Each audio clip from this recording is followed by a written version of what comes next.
Here we go, baby. Let's go. Baby, here we back. Back. From vacation, back. Got a little tan, back. From Florida, back. Let's go. Hit the horn, baby, for the people. What's going on, everybody? It is GunzPicks. You know it, the host of the most important kind of podcasting, the self-proclaimed CBB GOAT himself. Well, I don't know about the tournament, man. The tournament's been kicking my butt. Except for Sunday. I had a pretty good day on Sunday. However, dust it off. Got to get ready. Get focused. We have a new tournament going on here. New weekend, new day, new Thursday. We're going to get back into it today. We're the Sweet 16. If you don't know what the show is, this is the Breakin show. First time being here. Welcome. Like and subscribe to the channel. Do all the good stuff about this to support me. Do this for absolutely for free. And I'll do this all the way through the end of the season. I may do a little bit of baseball action during the summertime, maybe a daily pick or two before we get to college football, of course. But let's start off this right. We have some games going on here. I'm wearing the hat for a reason. And by God, we got some guys in the chat. I want to shout out to my guy, Sox Nation, always with us, man. Give him the horn. Welcome back, Cash and Peter Grazia. In the building goes, yo, Guns, welcome back. Love to be back. Have to be back. And, I was giving out picks during the week. Doesn't work that way. I have to do show picks. Shows seem to work for me. And some of these tournament games have been a little bit too public for my taste. Not a public guy. I'm more of a contrarian for the most part. But, the stats don't lie in a lot of these cases. Sometimes the public and sharps kind of agree on picks. However, it's been a little bit cold on this one. Got to get back into the rhythm. Let's start this off with a new Sweet 16 on Thursday. Let's start with Clemson in Arizona here. Crypto Arena, formerly known as the LA Forum, formerly known as the Staples Center. They just keep changing the names of these arenas. It is Los Angeles, California. 7:09 tip here on Thursday. And let's talk about this game here. Let's just talk about the stats and let's see if we can get to a play here. We look at these offenses and the defenses, not too bad here, but there is an advantage here on the Arizona Wildcat side. I'll give you that. Offensively, you got 24th in offensive efficiency for Clemson, 47th in field goal percentage, 233rd in the offensive rebounding, which is a bad situation for them trying to get second chance opportunities versus this good Arizona team that is big inside, 2 7-footers inside, and they're 8th in the free throw line. Good free throw shooting team. I love good free throw shooting teams. But on the defensive side here for Arizona, they're 10th in the defensive efficiency, 58th in defending shots, 7th in defensive rebounding, which makes sense with the big guys inside. On the offensive side for Arizona, 9th in offensive efficiency, 24th in field goal percentage, 20th in offensive rebounding, 196 in the free throw line. Not a good free throw shooting team for Arizona, granted how good they've been. But you look at the defensive side there for Clemson, 38th in defensive efficiency, 52nd in defending shots, 50th in defensive rebounding. And by the way, this defense for Clemson has been playing a lot better than what their stats are given, especially in the first 2 games in this tournament. And they've had a tougher run to get to this position than Arizona. Then you look at neutral floors. If you want to get into some of the stats there, you got Arizona that is 4-4 ATS on neutral floors this season, 6-2 to the under. Clemson on the other side, neutral floor, 3-3 ATS, 3-0 straight up in ATS as a dog, which they are sitting as a dog here, and they're 5-1 to the under in those positions. But when we dissect the first 2 games of the season, first 2 games of the tournament here for Arizona, they shot very well. They versus Dayton, they put 44.4% from the free-throw line, from the 3-point line. And they also look on the Dayton side from the defensive perspective for Arizona. They held Dayton at 29.2% from 3-point when Dayton is one of the best 3-point shooting teams in the country. I believe they're ranked third with 39.9% 3-point percentage. And then you got to look at Dayton from the floor overall. They only shot 40.7% from the floor overall, and they're ranked 11th in the country in field goal percentage at 56.3%. So they shot bad in that game, and with those stats applied, they still stayed in that game all the way to the end. Granted, that unless you won the 10 or the 10.5, that those lines were out there early on. However, they did not cover that spread, but they came narrowly close. They kept that game in position to keep it within single digits during that game, despite their performance on the offensive side. And then you got to look at on the other side when they played Long Beach State.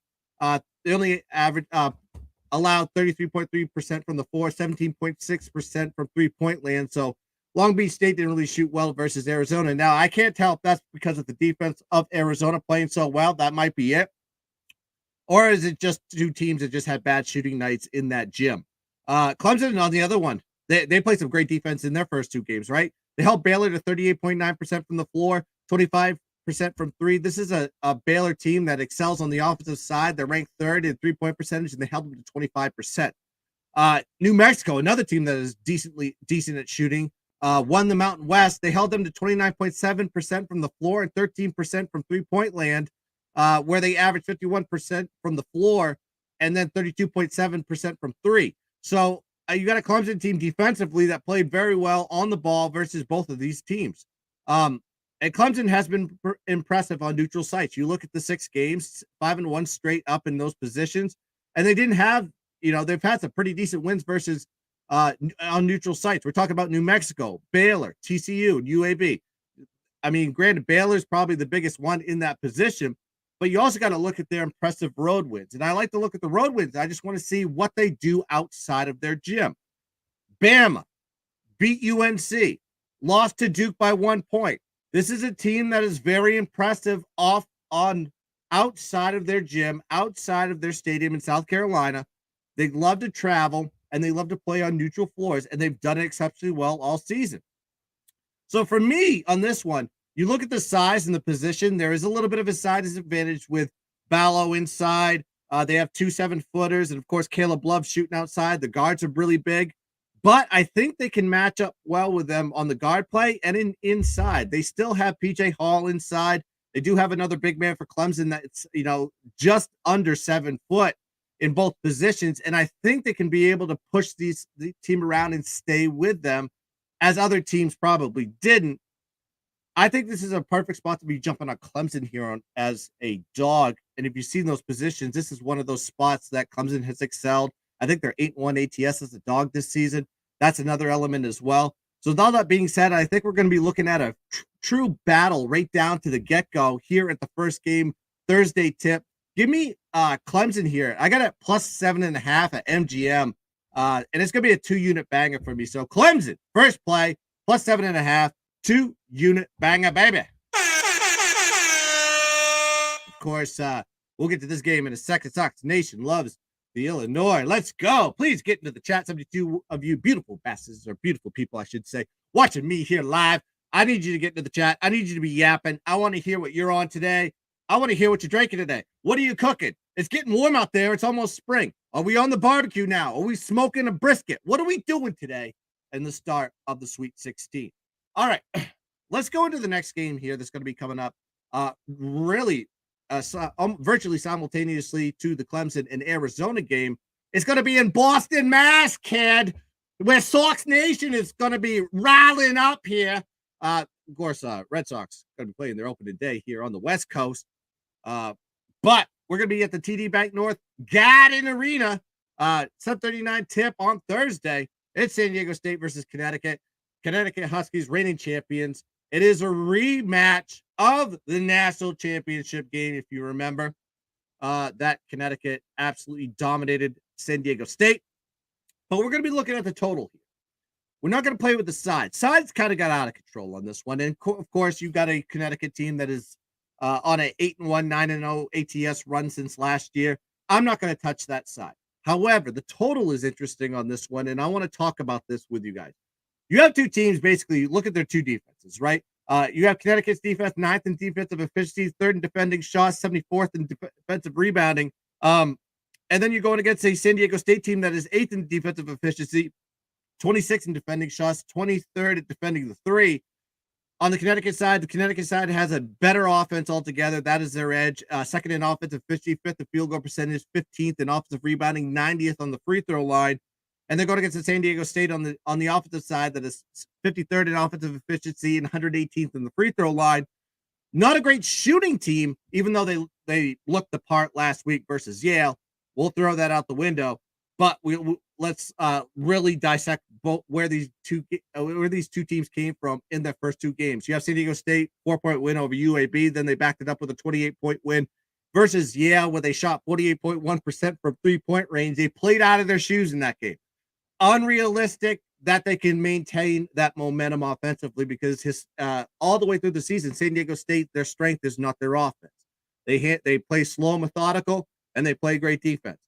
But Connecticut on the other side, they're just dominated both of their opponents. Granted, they didn't play the best opponents in the world. They played Stetson, beat them by 39. They beat Northwestern by 17, covering both spreads. Held both opponents to under 60 points as well. This is the second best defense that Connecticut has faced all year. The second best. First defense, the best defense that they faced all year was UNC, and they actually won that game by 11 points. But you have to look at this from the other perspective. The game did go over. But this was early in the season. UNC doesn't hold teams back from the scoring perspective. They're 98th in defensive scoring, whereas San Diego State is 33rd in the country in defensive scoring. Connecticut is actually ranked 8th in defensive scoring, and it's because they hold their opponents anywhere between 65 and 55 points a game. Sometimes they've held them even lower than that. But both teams love to play slow. You look at their tempo. Connecticut, 317th in tempo, 297th in average time of possession. San Diego State on the other side, 297th in tempo, 197th in average time of possession. So you have two slow teams that like to play methodical and play great defense. And it's a rematch of last season, like I said before. That outcome was 76-59. Connecticut winning that game, cash in my future, by the way. At them at like 24-1, I believe. 6.5 point dogs in that situation. Now you're seeing this line jump up to 11.5. That's a big line. However, you look at the total. The total is virtually the same as it was last year. The only thing that changed was the line. This is about 1 year later. Then you got to break these two teams down as far as what happens in these outcomes in terms of the line positioning. For Connecticut, the under is hit 7-2. When they are favored anywhere between 10 and 15. The under is also hit 8-3 in Connecticut games versus opponents in top 25 defensive efficiency. That is their opponents. 8-3 this season, 11 occurrences. Also, you want to look at some of the spread trends on this one. San Diego State is 2-5 straight up in ATS. It's a dog, losing by an average of 1.3 points per game.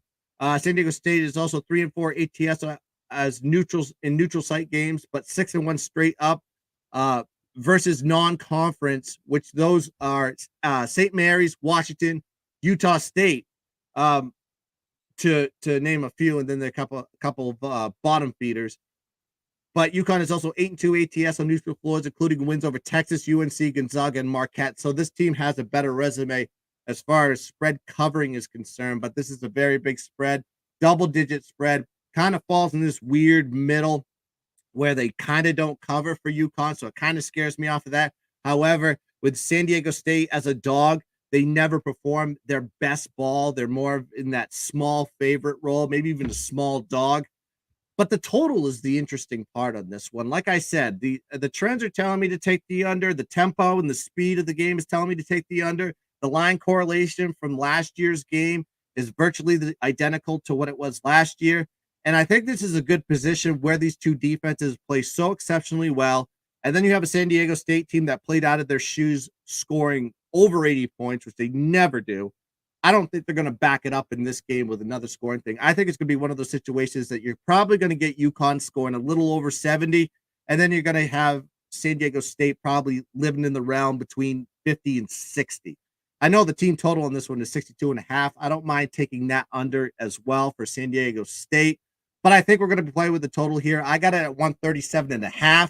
I think you can still get that at some books, but that is the total that I am going to be playing today. So the under is what I'm going to be taking on this game. San Diego State, Connecticut, under 137.5. 2-unit banger. Baby. Guns fired across the bow. And my guy, Nami, in the building, cheers and doing Baz activities per rules. If you know, you know. And then Sox Nation, I'm sorry, you're not a Boston Red Sox fan, you're a White Sox fan. How dare I insult you with that? Worst team in Major League Baseball. Well, maybe the Red Sox will compete with that. And of course, the Angels are not a great team as well. Peter Grazia in the building says, yeah, Boston is my hood. Thanks.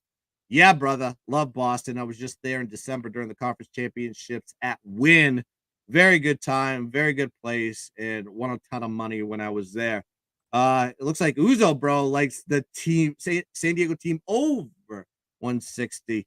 Woo! I don't know with this UConn team. This UConn team kind of doesn't look at they don't look at public money versus sharp money. They don't see anything. They're just blinders on, straight to business, get it done, move on. We may see something different tonight. That's why I'm sticking with the total. Hate the spread.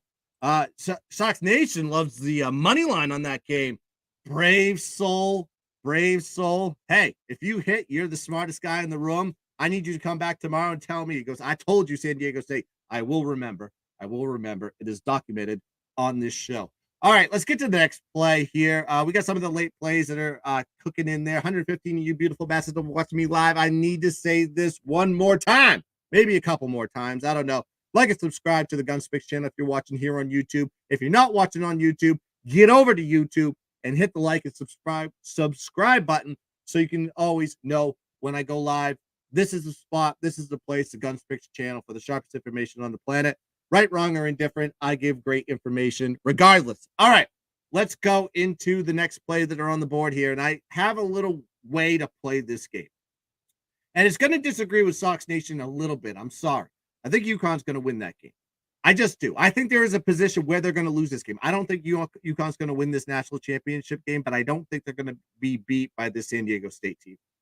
But I want to talk about this Alabama-North Carolina game. Another game played at Staples Arena. I think I don't want to even call it Crypto Arena anymore. I just want to call it Staples. Los Angeles, California, 9:39 tip Thursday. And I'm going to play this very simply, but I want to talk about the game before I get to my play. Really, you have a little bit of a discrepancy on the defensive side for Alabama, as we all know. Offensively, they're one of the best in the country. 4th in offensive efficiency, 10th in field goal percentage, 26th in offensive rebounding, 19th in free throw percentage. But they're going against a defense for UNC that's one of the best in the country. 6th in defensive efficiency, 15th in field goal percentage, 6th in defensive rebounding. They just play really well because they're a junior-senior group. They're one of the older, experienced groups in the country. Then you got to look at the offensive side for UNC, 17th in offensive efficiency, 119th in field goal percentage. Not a great shooting team, but they're big inside. With Armando Baycock, 74th in offensive rebounding and 44th on the free throw line. But the problem here is the defense here for Alabama. It is their weak point and their Achilles heel. 101st in defensive efficiency, 113th in defending shots, 245th in defensive rebounding, 38th in the country in defending the three. So their guard play is pretty well at the top of the key, but they do get abused a little bit inside the two and getting rebounds and second chance opportunities where you can take advantage of Alabama. Bama has not fared well in these positions. As a dog this season, they're 1-6 ATS in those positions this season, whereas UNC 8-3 ATS is a favorite of 4 or less. I think they're even creeping up to the 4.5 mark. Still a good number on this one. I think this trend still applies up to 5. I think up to 6 is still good for that line. But Bama on this one, 1-5 straight up versus top 20 teams in defensive efficiency with an average margin of victory minus 11.6 points per game. So they lose on average versus top 20 defensive efficient teams, with UNC is by 11.5 points on average. So this is one of those teams, every time they play a team above their pay grade, they do not perform their best ball. They're also 3-7 ATS versus top 20 offensive efficient teams, losing to them by an average of 16.2 points per game. So this is a Bama team that still cannot get over the hump and beat a good team. They haven't done it all season. So why should we back them now? Also got to look at UNC, 3-3 straight up versus top 25 teams in offensive efficiency with an average margin of victory of 2.3 points per game. This is why I kind of don't like the spread either, because it's like they almost played to the level of their competition in these situations. But on the other side, when you look at them versus top 100 to 150 teams in defensive efficiency, which this applies to Bama, the average margin of victory is 4.2 points per game. So they play very close with these teams, even though I guess with UNC, when they play better teams, they play better ball. So maybe this line being as short as it is telling me maybe they could get caught sleeping. However, they're still getting the victories. They're 4-2 straight up and 3-3 straight up. But still, it's a little bit scary on this one. But then you got to look at Bama. This is why we look at every single opponent in this one. When we break them down, they play Purdue, Creighton, Arizona, Tennessee, Auburn twice, Florida, Kentucky, and Tennessee. When you break them down, those are the teams they played that were ranked this season when they played each other. They're 2-7 straight up with an average, losing by an average of 8.8 points per game. So Bama's lines are a little bit more leaning to, I need to fade this team versus the UNC side. Granted, their numbers are a little bit closer. I've also considered that UNC has only played two true road games since mid-February. They played UVA and Duke. That was the only two true road games that they played. Their conference tournament was in DC. That wasn't that far of a travel. And their first two tournament games were in Charlotte. So this is, now they have to go travel to the West Coast, go to LA. Not a place that they've had a huge travel game for in months. Whereas you look at Bama played in Spokane for their two tournament games. All they have to do is take a puddle jumper all the way to LA, and they've already been acclimated to the West Coast already. Maybe that's an advantage for Bama, but I can't escape how Alabama goes against these superior opponents, not only from the defensive side, but the offensive side as well. But I want to play this a little bit different. So I'm going to take it as into a parlay, a money line parlay. I'm going to take UNC in a money line parlay, and I'm going to parlay it with UConn money line parlay because I think these two teams are going to win today. And I might as well put them together and get it at minus 133. And I'm virtually just getting it as at the pick that I want. No spreads applied. Win the game, both of these teams. I'm going to take it here as a 2-unit play for me. So it's going to be a money line play with UNC and UConn, minus 133, 2-unit special. Hit the gun. I know that disagrees with Sox Nation and his San Diego State play. He thinks they're playing out of their shoes, and maybe they are. Maybe they are. But so is UConn. So, but I think UNC is going to come out here and get it done versus Alabama. I can't trust Alabama in their defense. Okay. Next play. We're going to go take another travel to the Boston, Massachusetts at the harbor. Go get ourselves a lobster roll and some clam chowder. Miss Sam Adams from Boston. All right, we're going to go Illinois versus Iowa State. 10:09 tip. It's going to be the late night degenerate special element here. Look at these two teams. It's going to be a great matchup. You know why? Because you have the number one offensive efficient team going against the number one defensive efficient team in the country. It's going to be a battle between that side of the court.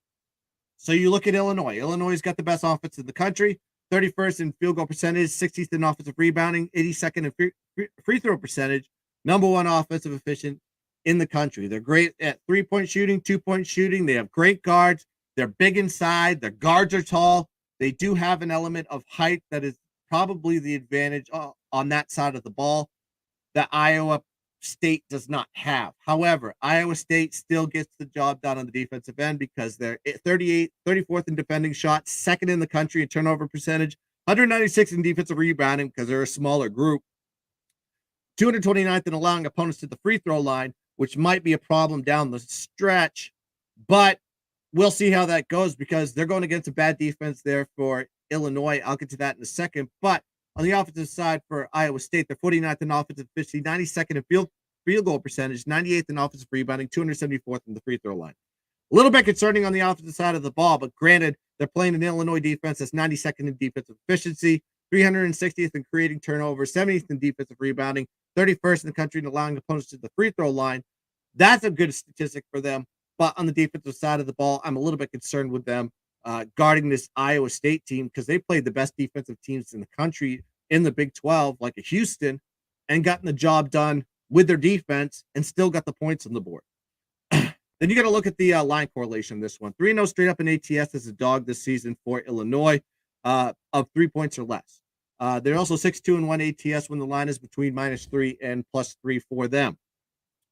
Iowa State is 5-3 straight up and ATS when the line is between 3.5 and 3.5. So really yin and yang there. A little bit of advantage on Illinois as far as the trend is concerned, but both teams do play exceptionally well with the line correlation. Then you got to look at Illinois when you break this down a little bit further. good defensive teams, they tend to struggle. 4-6 straight up this season, but their wins weren't against the best teams in the world. We're talking about Rutgers twice, Michigan State, which was a tournament team, and Maryland did make the tournament. These are top 20 defensive efficient teams, by the way. And that was a margin of victory of minus 0.3 points per game versus those teams that was 10 occurrences. Their losses, though, were against Purdue twice, Marquette, Tennessee, Michigan State, and Maryland once.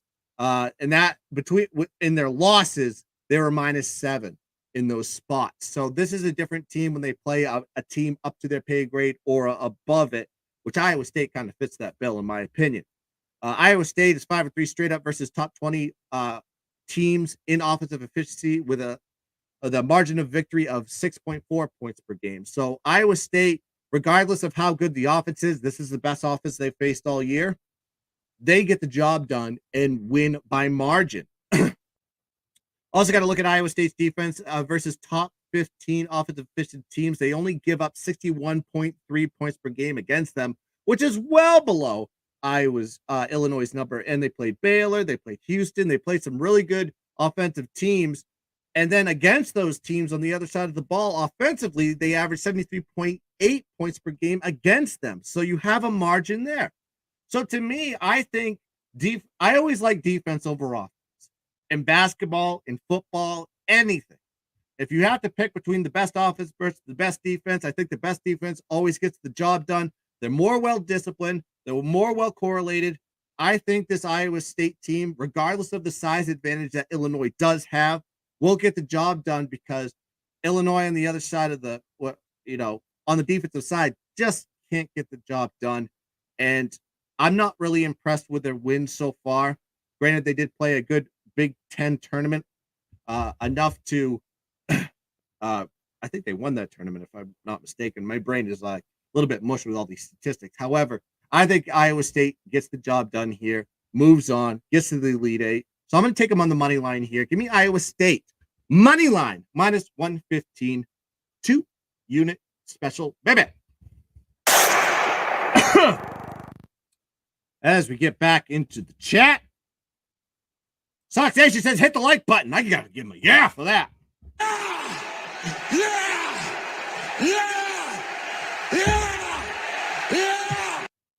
Yeah. Sox Nation says NC and UNC and under. I can't talk you off of that one either. That is a big spread. Another big spread with Bama. Of course, they played terrible last week. That was an easy under.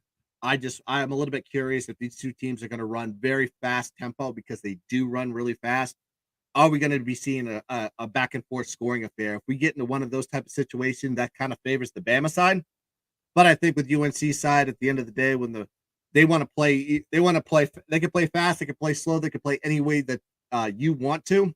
But on the defensive side of the ball, they get the job done. If you miss shots, you ain't getting the rebounds off Baycott. Sox Nation says UNC +10. Defense wins a ton. Yes, they do.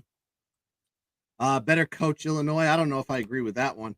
I think both coaches are on the same wavelength, in my opinion. What has the Illinois coach done in his career? Has he won championships? Neither is Hubert Davis. I'll give you that. But I think Hubert Davis has made a Final Four. He's actually made a national championship game. He hasn't won a national championship game, but he's been to the dance. So that's an advantage for them. Peter Grazia says, yeah, Guns is the man with the stuff. Give him the horn. Sox Nation says, I'm going down. Well, we be seeing, I guess. We'll see. That's why they have to play the games. I'm not always right. Hardly, I just need to be 58% right. That's all I want to be in my life. If I'm 58% right, I'm making money. All right. To recap for everybody that missed the show, we're going to be going Clemson here, +7.5. That starts at 7:09 tonight. And we're going to go with the under in 130. Also, by the way, with the Clemson game, if you lean on total, I do like the under in that one as well. I think both these two teams do correlate to the under. 6-2 to the under for Arizona on neutral floors, 5-1 to the under for Clemson. If you're taking Clemson on this one, I think it's going to be low scoring, and they're going to want to control the pace and keep Caleb Love from scoring. And by the way, if you check the statistics of Caleb Love at UNC versus Clemson as well, there's a lot of guys on that team that know how to play him and have played them multiple times. This isn't the first time he had to play him, and if he can't get anything done tonight, that team is in trouble because their top two scorers are Balo and Caleb Love. But I do, like I said, I do like the under in that one as well. Not an official play, just a lead. And then we got San Diego State and Connecticut under 137.5, 2-unit special. And then we're going to go with a parlay, moneyline UNC, moneyline UConn, minus 133, 2-unit play. And then we're going to end it off here with Iowa State moneyline, minus 115, 2-unit play as well. Those are the plays that pay 8 units, 8 bangers. Let's cash all 4. I will be back tomorrow with the Friday plays. I do have some looks and leads. I actually like the Friday board better than I do today. I might even take totals and spreads in every single one. Just kidding. But I might. Just kidding. But I might. All right. But those are 4 plays, 4 bangers, 4 winners. Let's cash some tickets tonight, boys. Got to say hello to Jay Laddie in the building. Says, take some L's. Had to sell a kidney. Yeah, man. Believe me, it ruined my vacation. I was not a happy camper on Thursday and Friday. I lose. When the public wins, I lose. But on this one, I'm taking a few public plays here with UNC and UConn, so go figure. Peter says exactly 58% is very good. All right, boys. We got to get ready for the games. I need to get prepped. I need to get my mind right. I need to go take some fresh air, pace for a little bit. We got a lot of money on these games. So let's cash some tickets tonight.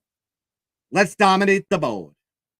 And as always, let's keep dancing. Kabang!